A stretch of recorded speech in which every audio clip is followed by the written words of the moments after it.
Olá, pessoal.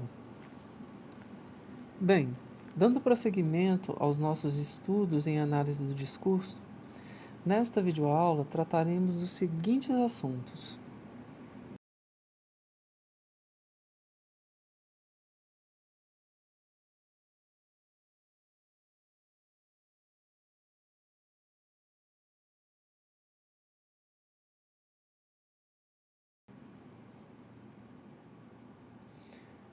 Então, a AD enquanto ciência, os principais autores na área da AD no Brasil e no mundo, conceito de gêneros textuais e sua relação com a análise do discurso.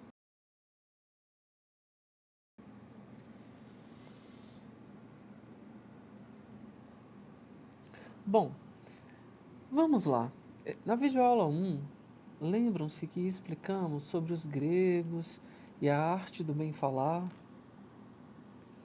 de como falar das pessoas, suas escolhas podem causar um impacto na outra pessoa que está vendo, que está ouvindo?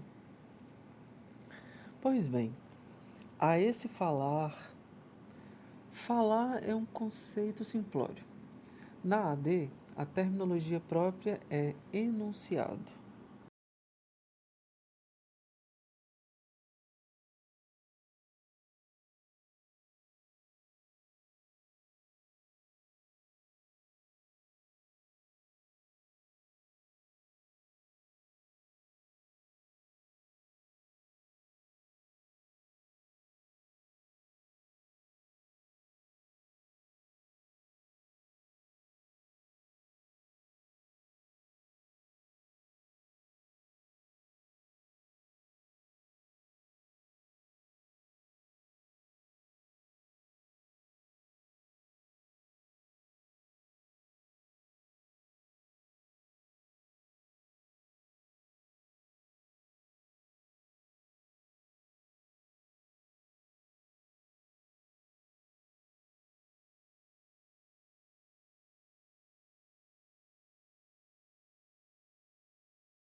Foucault define o saber e o discurso com base no conceito de enunciado. Mas o que é o conceito de enunciado no seu procedimento? Foucault então vai perceber que o enunciado não tem uma forma fixa, ele não é imutável. Segundo o autor, o limiar do enunciado, o limite dele, é o limite do signo. Então existe uma relação direta entre enunciado e signo.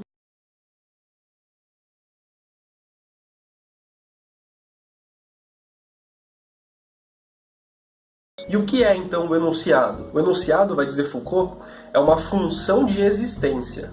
Uma função de existência que se exerce verticalmente, que atravessa as séries de signos que compõem aquilo que depois a gente vai dizer que são frases, proposições, discursos, etc, etc. E quando ele atravessa essas séries de signos, ele vai dizer se um dado enunciado faz parte de uma formação discursiva ou de outra.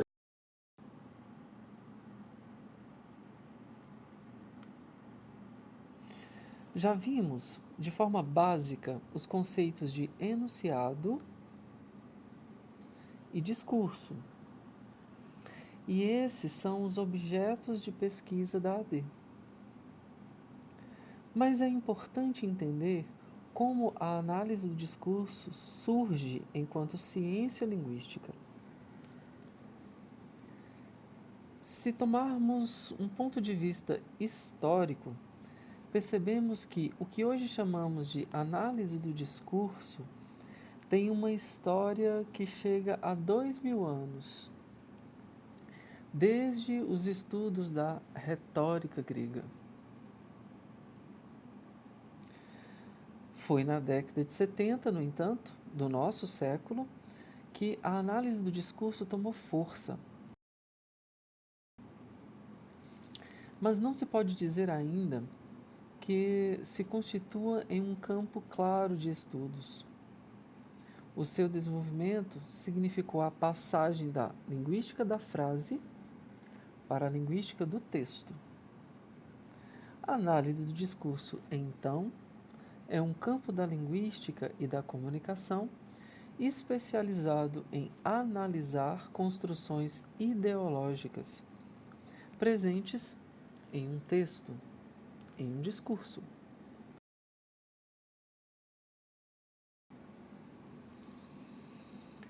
Vários autores, no Brasil e no mundo, têm se dedicado aos estudos da análise do discurso. Vejam alguns deles.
Esses aqui são brasileiros, pesquisadores da linguística e da análise de discurso, super respeitados.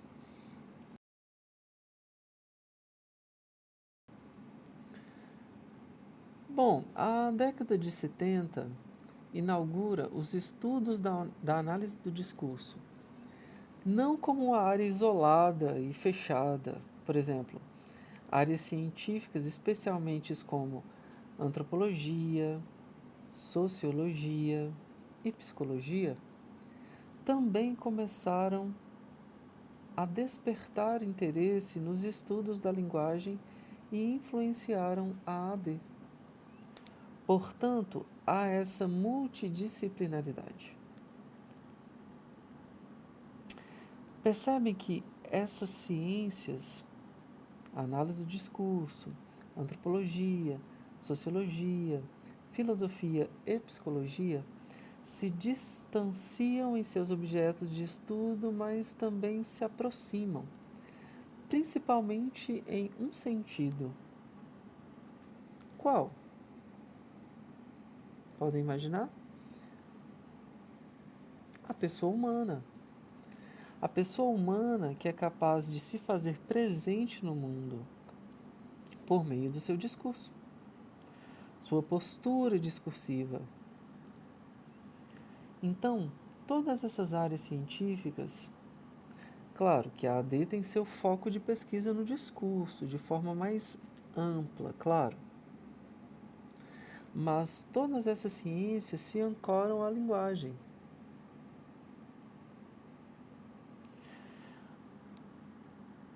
Afora as características gerais que permeiam a análise do discurso, e devido à sua interdisciplinaridade, ela pode ser dividida em duas grandes linhas: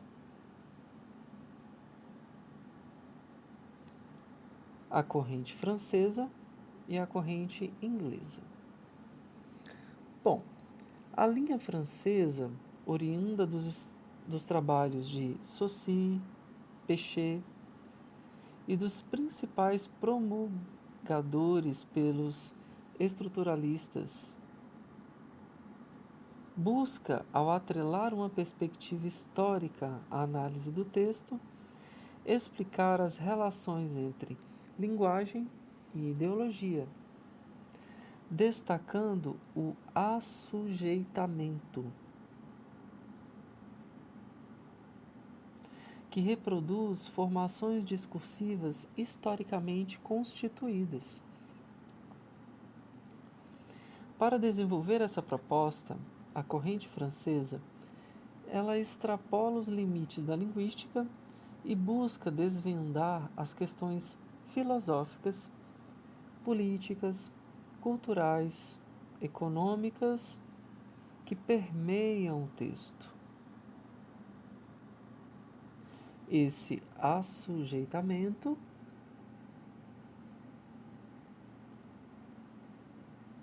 não é consciente, ou seja, estou sendo bombardeado de todos os lados por discursos, e esses discursos são influenciados por questões culturais, experiência, religião, crenças.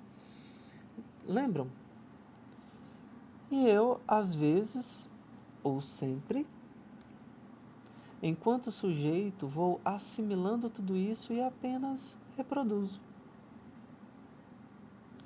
Perceberam que o discurso das outras pessoas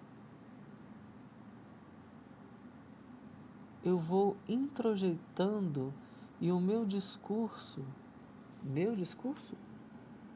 discurso dos outros, estão imbricados a ponto de eu não saber mais qual é o meu discurso e qual é o do outro. E isso acaba por formar um ciclo vicioso.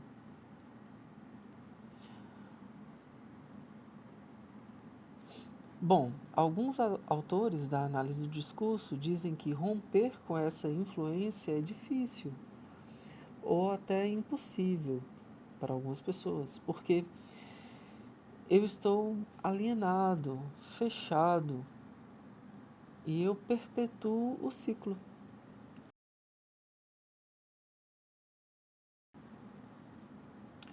Esse tema tem relação com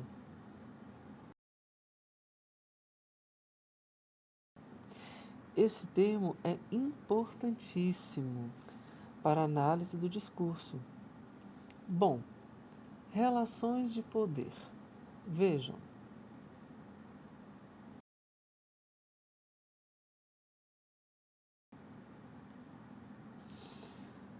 Mas o foco de estudo da análise do discurso de linha francesa é exatamente alertar para essa desalienação.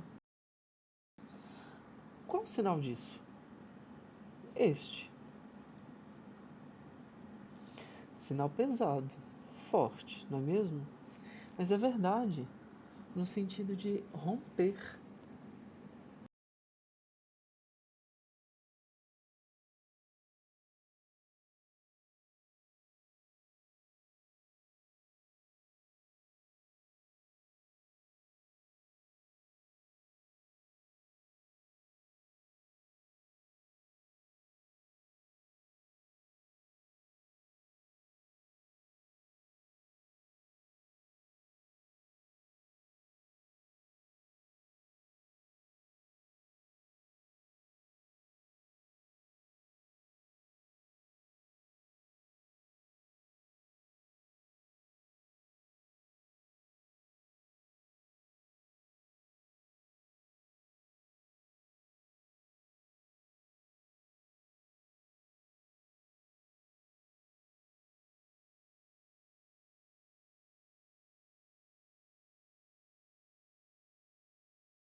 A título de exemplificação, vejamos agora uma cena do filme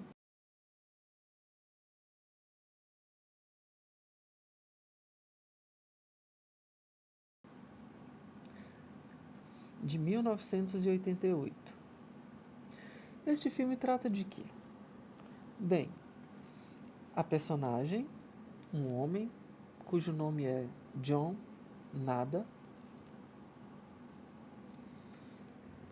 um homem simples, sai do interior e chega à cidade de Los Angeles. Este é o sinal em ASL. Bom, lá nos Estados Unidos, e encontra trabalho num edifício em construção.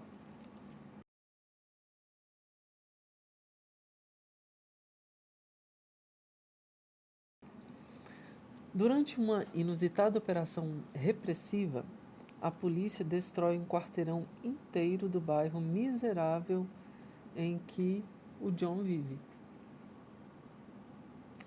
Na confusão, ele encontra os óculos escuros, aparentemente comuns. Porém, ao usá-los, algo estranho acontece.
Bom, não vamos discutir o filme agora, ok? Mas calma, depois. Vocês perceberam no filme os discursos veiculados em outdoors, revistas, jornais, TV.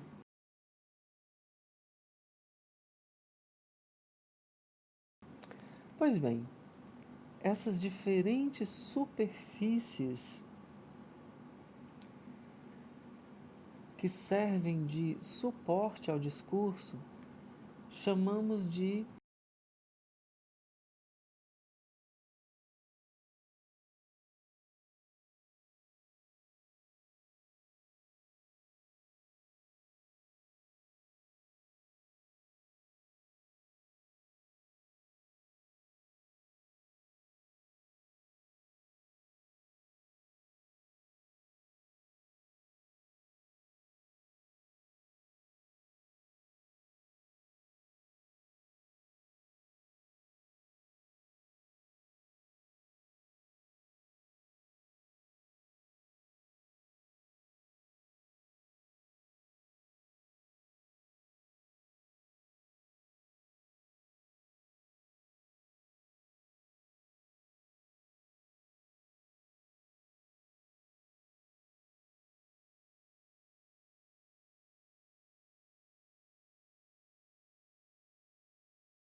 como vimos, o discurso é materializado numa superfície comunicativa. E claro, ele precisa da língua para essa materialização. Mas essa superfície pode ser de que forma?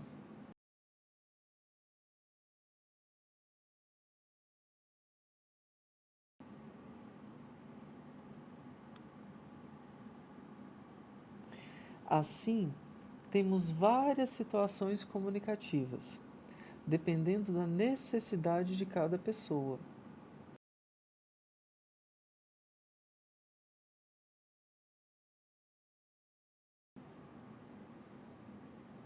Ou seja, o responsável pelo discurso. Cada um desses podemos chamar eventos discursivos. Tem um formato e um uso específico para cada situação comunicativa. Nós, de posse da língua materna, vamos aprendendo a reconhecer esses formatos e como aplicá-los adequadamente.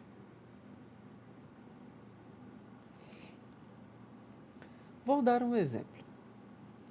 Imagine que você esteja andando na rua e encontre um papel embolado, ok? Você o pega, desembola e lê.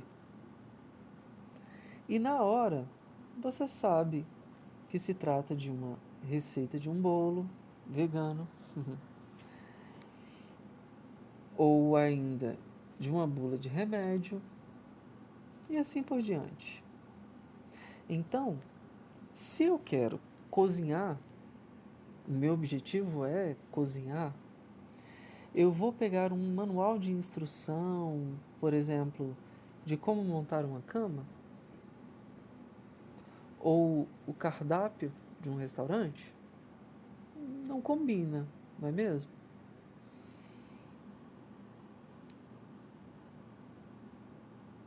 Porque a receita do bolo é adequada para esse momento, porque ela tem basicamente três partes.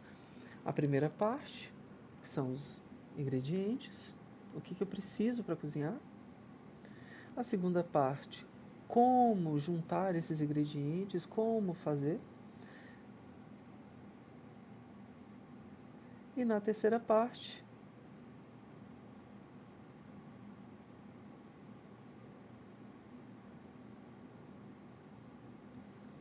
mostra os rendimentos. Quantas porções Algo importante que precisamos mencionar é que, com o advento da tecnologia e as redes sociais, novos gêneros textuais também surgiram.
Então, vocês perceberam que os gêneros textuais têm uma lista fixa e acabou?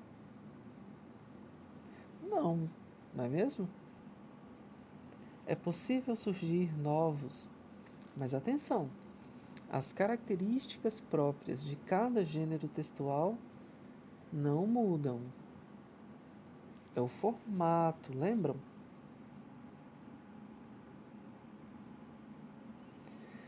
Agora vejam essas expressões.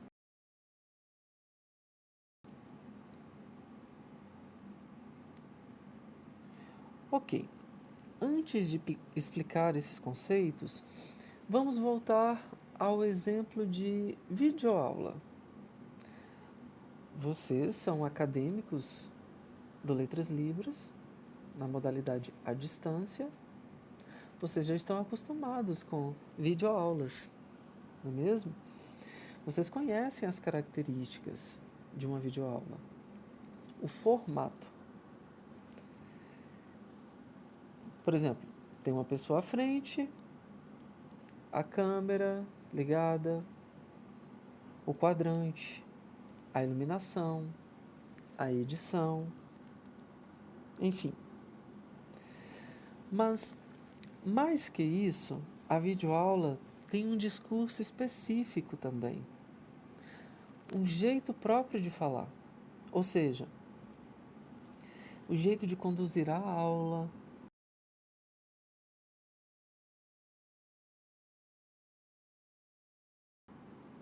Não há alunos presencialmente à minha frente, então não há uma interação síncrona, onde alguém pergunta e eu respondo.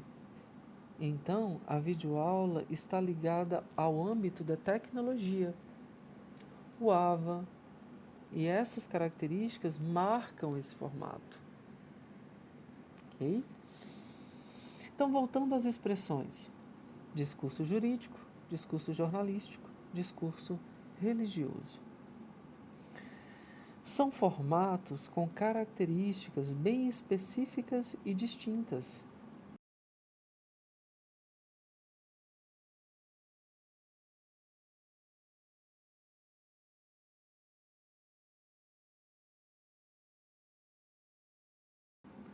No momento do discurso, eles assumem o jeito próprio de falar de cada formato: o jurídico, o midiático, o religioso, enfim. E isso já está estabelecido no tempo e no espaço. Por isso é fácil reconhecer. A esse discurso próprio de cada área dá-se o nome de legenda, domínios discursivos.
Bem, nesta videoaula, então, fizemos uma ainda introdução a alguns elementos que serão úteis para as próximas videoaulas. Então, quais foram os principais pontos abordados nesta videoaula? Bom, alguns conceitos teóricos e práticos relacionados à análise do discurso enquanto ciência, os principais autores da análise do discurso no Brasil e no mundo, as correntes da análise do discurso, especialmente a linha francesa e a linha inglesa, e o conceito de gêneros textuais e sua relação com a análise do discurso. Esses conceitos são importantíssimos para entendermos a linguagem enquanto influenciadora, enquanto superfície para que o discurso aconteça, para que nos inclinemos para cá ou para lá. Então são escolhas motivadas por cultura, local de origem, religião, inclinação política, enfim, os pontos que nós já vimos, ok? Nas próximas videoaulas vamos aprofundar em alguns conceitos também.